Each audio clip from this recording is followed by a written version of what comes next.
రాష్ట్ర వ్యాప్తంగా అంగన్వాడీల సమస్యలను పరిష్కరించడానికి కూడా రాష్ట్ర వ్యాప్తంగా అంగన్వాడీలందరూ కూడా రోడ్డు ఎక్కిన పరిస్థితి. ఏలూరు జిల్లా ఏలూరు కట్రేడ్ వద్ద కూడా పెద్ద ఎత్తున అంగన్వాడీలు కూడా ఇక్కడికి చేరుకున్న పరిస్థితి. మీరు ఒకసారి విజువల్స్ చూడొచ్చు. వీళ్ళంతా కూడా రోడ్డు మీద బైఠాయించి తమ సమస్యలు పరిష్కరించాలని కోరుతున్నారు. అంగన్వాడీలకు రాష్ట్ర ప్రభుత్వ సంక్షేమ పథకాలు అందించట్లేదని చెప్తున్నారు. నిన్న కాక మొన్న వచ్చినటువంటి తల్లికి వందనం పథకంలో అర్హులు కాకుండా చేశారని చెప్పి అందరూ కూడా ఆవేదన వ్యక్తం చేస్తున్న పరిస్థితి. మనతో పాటు కొంతమంది ఇక్కడ అంగన్వాడీలు వాళ్ళతో కూడా మాట్లాడే ప్రయత్నం. ఏంటమ్మా ప్రధానంగా మీ సమస్యలు ఏంటి అంగన్వాడీకి సంబంధించి?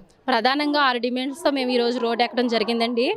గత ప్రభుత్వంలో మాకు సంక్షేమ పథకాలు అమలు చేశారు, అమ్మఒడి వేశారు. కానీ ఈ ప్రభుత్వం వచ్చరికి తల్లికి వందనం అనే పేరుతో అంగన్వాడీ వర్కర్లకి హెల్పర్లకు కూడా తల్లికి వందనం తీసివేయడం జరిగింది.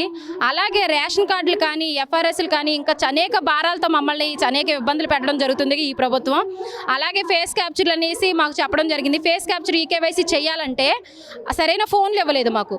ఆ ఫోన్లో చేస్తుంటే ఎంతవరకు చేసినా బ్యాక్ వచ్చేస్తుంది. తల్లిదండ్రులు చాలా నిరుత్సాహం అనమాట. స్కూల్కి పిల్లల్ని పంపించాలన్నా వాళ్ళు రావాలన్నా గంటల తరబడి కూర్చున్నా కానీ ఆ వర్క్ అనేది పెండింగ్ అలాగే ఉండిపోతుంది. అలాగే రేషన్ కార్డులు వచ్చేసరికి రేషన్ కార్డులో కూడా మా పేర్లు కానీ మా పిల్లల పేర్లు కానీ ఎక్కిస్తుంటే వాళ్ళకేమో ఈ ప్రభుత్వ ఉద్యోగులు మీరనేది మాట్లాడడం జరుగుతుంది అని చూపిస్తున్నారు. అలాగే వచ్చేసరికి ఇంకా అనేక విధాలుగా మమ్మల్ని అనేక బాధలు పెట్టడం జరుగుతుంది. వచ్చేదే జీతం అంతంత మాత్రము. ఆ తల్లికి వందనం లాంటి పథకాలు ప్రభుత్వ పథకాలు మీకు రాకపోతే అంటే ఏమనుకుంటున్నారు మీరు? అధికారులు ఏమైనా అడిగారా? అంటే మాకు కూడా ఈ పథకం కల్పించండి అని చెప్పి. అంటే ఎంతమంది పిల్లలు ఉంటే అంతమందికి కూడా ఆ సొమ్ము వేసిన పరిస్థితి మీకు రాలేదు? మాకు రాలేదండి.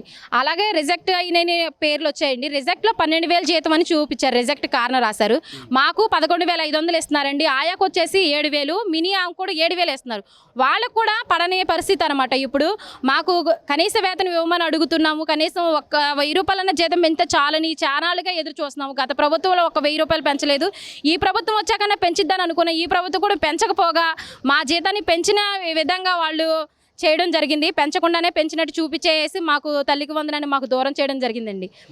అనేక ప్రాబ్లమ్స్ చాలా ప్రాబ్లమ్స్ ఉన్నాయండి. యాప్ల్లోని కానీ వర్క్ ఆఫీసర్లు కూడా చాలా విధంగా మమ్మల్ని బాగా టార్చర్ చేయడం జరుగుతుంది. ఇంకా అనేక ప్రాబ్లమ్స్ 1, 2 అని చెప్పుకోవడానికి లేదండి. చాలా ప్రాబ్లమ్స్ ఈరోజు రోడ్డు ఎక్కాల్సి వచ్చేసింది. అలాగే వాలంటీర్లు ఉండగా పెన్షన్ డ్యూటీ వాళ్ళు చేసేవారు. వాలంటీర్లు తీసేసి పెన్షన్ డ్యూటీ కూడా మా అంగన్వాడీ వాళ్ళకి వేయడం జరిగింది. మేము 1వ తారీఖున పొద్దున్న 6 గంటల నుంచి పెన్షన్ డ్యూటీ చేయాల్సి వస్తుంది. మళ్ళీ స్కూల్కి వెళ్ళి స్కూల్ నడుపుకోవాల్సి వస్తుంది సార్. అలా చాలా అనేక ప్రాబ్లమ్స్ మేము ఫేస్ చేయడం జరుగుతుంది. ఏం చెప్తారు గవర్నమెంట్కి? తక్షణమే మా సమస్యలు పరిష్కరించకపోతే మళ్ళీ మేము యథావిధిగా గత ప్రభుత్వంలో ఏదైతే చూపించామో అదే విధంగా మళ్ళీ రోడ్డెక్కి సమ్మె చేయడానికి కూడా మేము సిద్ధంగా ఉన్నాం. మా డిమాండ్స్ నెరవేరే వరకు కూడా మేము పోరాడుతూనే ఉంటాం సార్. ఇది మొత్తంగా అంగన్వాడీలు చెప్తున్నారు. అంగన్వాడీలు చేస్తున్న నిరసన కోటు సిఐటియు కార్మిక సంఘాల నేతలు కూడా మనతో పాటు కార్మిక నేతలు ఒకసారి మాట్లాడుతారు. ఏం చెప్తారండి? అంటే అంగన్వాడీల పరిస్థితి అసలే బాగోలేదు, కానీ ప్రభుత్వం ఎట్లాంటి తల్లికి వందనం లాంటి పథకాలు కావచ్చు లేదా వాళ్ళకి సంబంధించి ఇంకా చాలా సమస్యలు, సాంకేతికంగా చాలా సమస్యలు చెప్తున్నారు. ఏం చెప్తారు గవర్నమెంట్? ఈరోజు అంగన్వాడీలు ఈ గవర్నమెంట్ వచ్చిన తర్వాత సంవత్సరం పాటు వాళ్ళు చాలా ఓపికతో ఎదురు చూశారు. ఎన్నికల ముందు 42 రోజులు సమ్మె చేస్తే వైఎస్సీపీ హయాంలో తెలుగుదేశం తరఫున ప్రతిపక్ష నాయకుడుగా ఉన్న చంద్రబాబు నాయుడు గారు కానీ, పవన్ కళ్యాణ్ గారు కానీ, లోకేష్ గారు కానీ వీళ్ళ శిబిరాల దగ్గరికి వచ్చి మీ న్యాయమైన సమస్యలు మేము తక్షణమే పరిష్కారం చేస్తాం, మా ప్రభుత్వానికి మీరు ఓట్లేయండి అని చెప్పారు.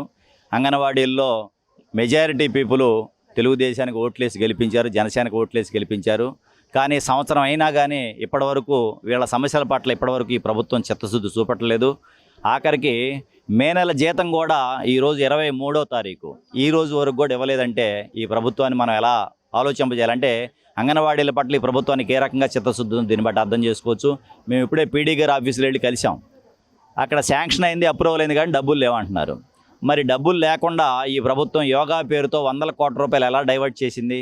మోడీ గారి ఎజెండాకి ఈ ప్రభుత్వం సహకరిస్తుంది తప్ప ఈ రాష్ట్ర ప్రజల ఎజెండా ఈ ప్రభుత్వం దగ్గర లేదు. అందుకోసం మేము సిఐటిగా చెప్పేది, ఈ రాష్ట్ర ప్రజల గురించి మీరు మాట్లాడండి, పోట్లాడండి, పట్టించుకోండి. అలా చేస్తే మీకు ప్రజల మద్దతు ఉండదు తప్ప మోడీ భజన చేస్తే మీకు ఈ రాష్ట్ర ప్రజలు మిమ్మల్ని క్షమించరు. అంతకుముందు జగన్మోహన్ రెడ్డి గారు కూడా ఇలాంటి పనే చేశాడు. పార్లమెంట్లో అన్ని తప్పుడు బిల్లుకి ఆయన మద్దతు ఇచ్చేసి ఈ రాష్ట్రానికి రావాల్సిన ప్రయోజనాల పట్ల ఆయన రాజీ పడ్డాడు. మీరు కూడా అదే దారిలో ప్రయాణం చేస్తున్నారు. అందుకని మీరు జగన్మోహన్ రెడ్డి గారి దారిలో ప్రయాణం చేయదలుచుకుంటే మీరు చేయండి. కానీ ఈరోజు ఖాళీగా ఉన్నాడు, మీరు కూడా రేపు ఖాళీగా ఉండాలని అనుకుంటే మేము చేయగలిగేది ఏం లేదు. ఇప్పటికైనా కానీ ప్రభుత్వం ఈ రాష్ట్రంలో ఉన్న ప్రజల న్యాయమైన సమస్యలు అంగన్వాడీలు కావచ్చు, ఆశాలు కావచ్చు, స్కీమ్ వర్కర్లు కావచ్చు, ఉద్యోగులు కావచ్చు, ఉపాధ్యాయులు కావచ్చు, కార్మికులు కావచ్చు, వీళ్ళందరూ న్యాయమైన సమస్యల పరిష్కారం పట్ల మీరు చిత్తశుద్ధి చూపాలని మేము కోరుతున్నాం. అలా చూపని పక్షంలో ఈ ఉద్యమాలు ఇంకా పెరుగుతాయి. ఆ పెరిగిన ఉద్యమాలు రేపు ప్రభుత్వాన్ని కూడా కదిలించే పరిస్థితులు వస్తాయి. అంతదాకా తెచ్చుకోవద్దని మేము చెబుతా ఉన్నాం. ఇది మొత్తంగా అటు కార్మిక సంఘాల నేతలు కావచ్చు, అంగన్వాడీలు కావచ్చు ఒకటే చెప్తున్నారు.